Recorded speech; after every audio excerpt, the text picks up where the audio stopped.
Bom dia ou boa noite, amados, graça e paz. Sou grato a Deus por mais esta oportunidade que Ele nos concede de estarmos juntos nesse momento de meditação na Palavra de Deus.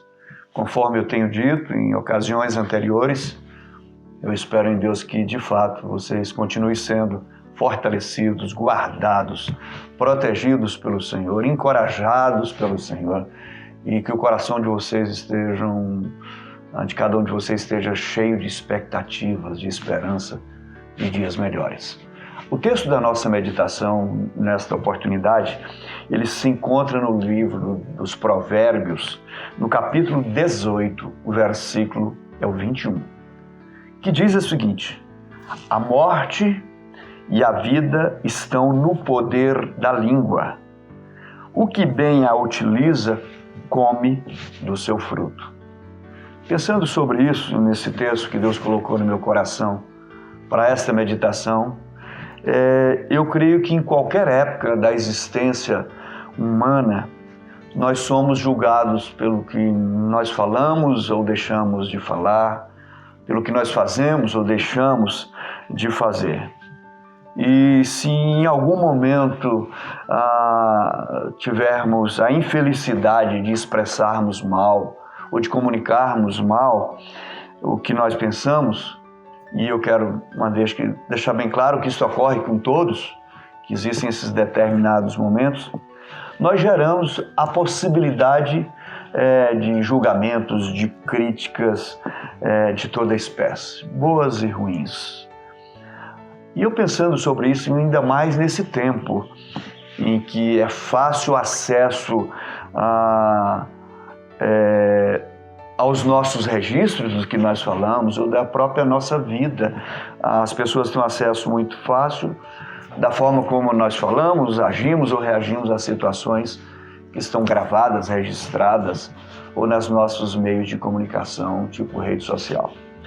Então, nesta oportunidade, conforme eu faço sempre com essa disposição, com este propósito de colaboração, eu quero compartilhar um pouco, então, do que Deus colocou na minha mente, o coração, conforme eu já disse, sobre o poder da fala, né? Poder da fala ou da comunicação, porque geralmente eles representam as nossas ideias ou os nossos pensamentos. O que nós falamos, comunicamos, são representações do que nós pensamos ou temos no coração. Então o texto que nós lemos, ele nos deixa bem claro que a nossa fala ou a nossa comunicação, ela pode ser tanto utilizada para o bem quanto para o mal. Então a gente tem essa capacidade de usar. E aí ele nos mostra que as questões da vida e da morte, elas estão muito relacionadas da forma como nós falamos, né, comunicamos, expressamos. E aí a gente recorre sempre à Bíblia Sagrada, que é a nossa referência principal de todas as nossas orientações. A Bíblia nos afirma que a língua ela tem o poder de abençoar e amaldiçoar. Embora o apóstolo Tiago não concorde, ele diz isso dizendo da capacidade do poder. Então o apóstolo Tiago, em sua epístola, no capítulo de número 3, os versículos de 8 a 10, ele vai nos mostrar o poder da língua. Olha o que diz este texto. A língua, porém, nenhum dos homens é capaz de domar. É mal incontido, carregado de veneno mortífero. Com ela nós bendizemos ao Senhor e Pai, mas também com ela nós amaldiçoamos os homens feitos à semelhança de Deus. E aí ele continua dizendo de algo que é uma constatação e depois faz uma advertência. Ele diz: de uma só boca procede bênção e maldição. Mas aí ele faz uma advertência. Meus irmãos, não é conveniente que essas coisas sejam assim. Ou seja, que da mesma boca que louva o Senhor, bendiz o Senhor, saiam bênçãos e maldições. Não é conveniente dessa forma de viver, de relacionar. Aí o texto então nos mostra que a má conversação, conforme o que nós comunicamos ou falamos, ele pode produzir efeitos terríveis.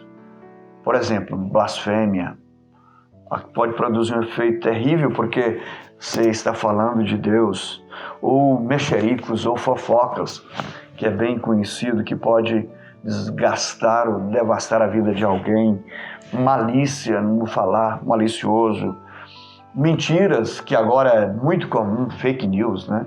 Que é a expressão do momento, ou um testemunho falso sobre alguém, ou palavras ásperas, cortantes, pessoas mal educadas. Tudo isso tem um poder de arruinar, de manchar às vezes, em muitas ocasiões, manchar ou corromper o caráter moral de uma pessoa. Conforme que você diz ou passa para alguém o que o outro disse, tem esse poder de manchar o caráter de alguém. E aí a pessoa, de tudo de bom que ela fez, parece que já não tem mais valor, porque ela foi infeliz em determinado momento da sua comunicação, de expressar algo que ela mesma às vezes já se arrependeu, mas as pessoas não perdoam, né? Existem palavras que são como dardos que causam danos irreparáveis, né? É isso que a gente, de alguma forma, está dizendo. No versículo 6 do mesmo capítulo do Tiago, ele afirma que, ora, a língua está situada entre os membros do nosso corpo e contamina todo o ser, o corpo inteiro, e põe em chamas toda a carreira da existência humana, como também é posta ela mesma em chamas pelo inferno. Olha que coisa pesada e terrível o que o Tiago está dizendo. E ele está dizendo que a língua tem essa capacidade de colocar em chamas um incêndio incontrolável. Esse ano nós vimos em vários lugares, não só do nosso país, em outros países, chamas incontroláveis que ninguém conseguia dominar. E diz exatamente que a língua tem essa capacidade e ela é movida pelo inferno. Então, isso com certeza não é de Deus estragar a vida das pessoas, que pode causar esses danos irreparáveis e descontrolados. Às vezes, pode incitar uma multidão, conforme o que diz. Pode incitar um linchamento real mesmo de pessoas, porque são motivadas pelo que o outro lidera, pelo que o outro fala, pelo que o outro coordena. Contudo, por outro lado, existem palavras ou comunicação que curam, que produz cura. Então, para a gente não ficar só nessa questão da palavra que pode prejudicar, destruir vidas, eu queria chamar a atenção também para o outro lado, que ela produz vida, produz cura em cada um de nós. Por exemplo, nós, cristãos, somos motivados o tempo todo pela palavra de Deus a termos um comportamento digno do Senhor. E Ele nos orienta a gente sempre respeitar o outro, o ser humano, como a nós mesmos, amar como nós amamos a Deus. Amar a Deus acima de todas as coisas e o próximo como a si mesmo. Então é um relacionamento de muitas orientações, da gente ter que orar por quem persegue, amar quem tenta nos prejudicar. Então os ensinamentos da palavra é para promover em nós, produzir em nós reações que glorifiquem a Deus. Então, não se espera de nenhum de nós, cristãos, que servimos a Deus e relacionamos com Deus por meio de Jesus Cristo, atitudes, comportamentos que não engrandeçam o Senhor. Então, a palavra de Deus também vai nos dizer que dessa possibilidade da cura, desse tratamento que é possível com palavras. Por exemplo, palavras de encorajamento ou consoladoras podem salvar uma vida, uma alma do desespero. Tem gente que está desesperada e está aguardando apenas uma palavra minha ou sua para dizer da possibilidade de dias melhores, de que essa situação não vai permanecer assim. Então, são palavras que se esperam de nós, os cristãos. No livro dos Provérbios, tem um registro em Provérbios 15, 4a, que diz: a língua serena é a árvore da vida, ou seja, ela produz cura. Uma língua serena, ou seja, palavras que confortam, que consolam. Ela vai gerar na pessoa uma calma, que vai fazer com que a pessoa reflita, tome posições, que vai produzir cura. Isso é o papel de cada um de nós como cristãos. Também diz que a palavra de sabedoria instrui as pessoas. Você tendo uma palavra certa no momento certo, ela instrui. Por exemplo, em Provérbios, capítulo 15, versículo 2, diz que a língua dos sábios adorna o conhecimento. Então, a gente consegue instruir as pessoas para tomar posições melhores na sua vida por meio de uma boa palavra, uma palavra de sabedoria. E eu me lembro que o mesmo Tiago diz que quem quer sabedoria, peça a Deus que a todos dá. Então, no nosso relacionamento, a gente pede a sabedoria para Deus para nos relacionarmos uns com os outros com sabedoria, com essas palavras que de fato produzem conhecimento que vai mudar o rumo da vida das pessoas. Também diz que a pessoa recebe tanta palavra que a palavra recebida se torna algo como um marco na vida de cada um de nós. Também diz o seguinte, a palavra que cura, palavra que restaura, ou seja, palavras gentis, gente educada, palavras apropriadas para qualquer situação produz vida. A gente precisa tomar muito cuidado, porque nós já vimos por experiências, pessoas que não têm um pingo de sabedoria, a pessoa está tão aflita e ele não sabe trazer uma palavra de consolo, uma palavra certa, apropriada para o momento certo. E ao invés de ajudar, ele piora a situação. Então, aqui está dizendo exatamente que essas palavras gentis, consoladoras, é exatamente o contrário do que a outra pode destruir. Essa vai produzir vida e pode salvar situações, porque são palavras apropriadas para o momento certo, para a hora certa, para o tempo certo.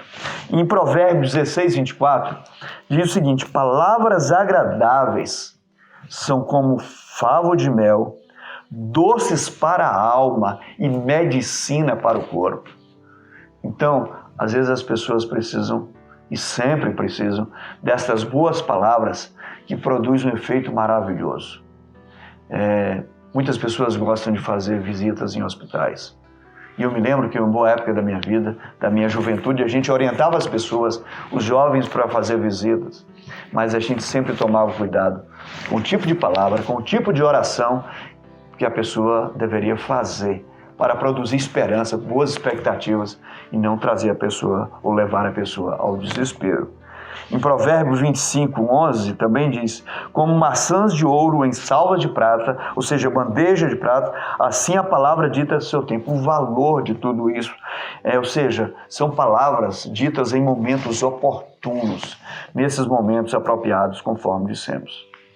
Amados, diante destas verdades, de tantas outras que existem, que aqui apenas foi uma breve meditação, reflexão no texto que nós lemos, eu creio que tudo isso tem a ver com o tipo de relacionamento que nós temos para com Deus. Duas coisas: o relacionamento que nós temos com Deus, e também está diretamente relacionado com o que nós alimentamos a nossa mente. Então, geralmente, nós vamos agir ou reagir em função do nosso relacionamento com Deus, o que produz a palavra de Deus nas nossas vidas, e também do que a gente está alimentando, o que a gente assiste, o que a gente vê, o que a gente ouve, vai ter uma relação direta com as nossas comunicações, com a nossa fala, com as nossas reações. E lembrando aquele texto lá de Mateus 12, 34 e 35, na parte B do 34, que diz: porque a boca fala do que está cheio o coração. Eu não queria dizer isso. Não, você queria sim, porque o seu coração, que a sua mente está cheio de tudo isso. Mas na sequência, no versículo 35 diz que o homem bom tira do tesouro bom coisas boas. Mas também diz que o homem mau, do mau tesouro, tira coisas más. A questão é, como é que está o tesouro? Onde está o teu tesouro, está o teu coração. Então, O que eu percebo, amados, na caminhada da vida, que as palavras e ações, elas revelam que tipo de pessoa nós somos. Conforme o que você ouve de alguém ou o que você fala, vai revelar exatamente que tipo de pessoa que você é, qual o seu nível de maturidade, qual o seu nível de relacionamento com Deus. Diante dessa reflexão e concluindo a mensagem de hoje, para depois a gente orar, eu vendo tudo isso e sei da dificuldade que cada um de nós temos que dominar a língua, porque isso que é um mal incontido. Por outro lado, amados, eu creio que o Espírito de Deus, ele pode trabalhar na minha vida, na sua vida. E ao nos alimentarmos da palavra de Deus, da gente ter boas ações, boas palavras, palavras abençoadoras. O apóstolo Paulo chega a dizer que da vossa boca sai a palavra que edifica, que produz vida, produz crescimento. Não saia da vossa boca nenhuma palavra torpe, é o que diz o apóstolo Paulo, não é uma palavra tola. Então, que o Espírito Santo nos ajude, amado. A gente precisa do Espírito Santo em tudo, em todos os nossos pensamentos, em todas as nossas ações, em todas as nossas decisões. E a gente precisa, então, dessa palavra e que a gente possa, dia a dia, nas oportunidades que Deus tem nos dado e continuará nos dando, a gente possa dar bom testemunho. Espero, de alguma forma, que o Espírito de Deus tenha colaborado com a sua vida e que o Espírito de Deus possa trabalhar na vida de cada um de nós, para que a gente possa, de fato, dar bom testemunho. Cuidado com o que você diz. Cuidado para não passar para frente notícias que não edificam.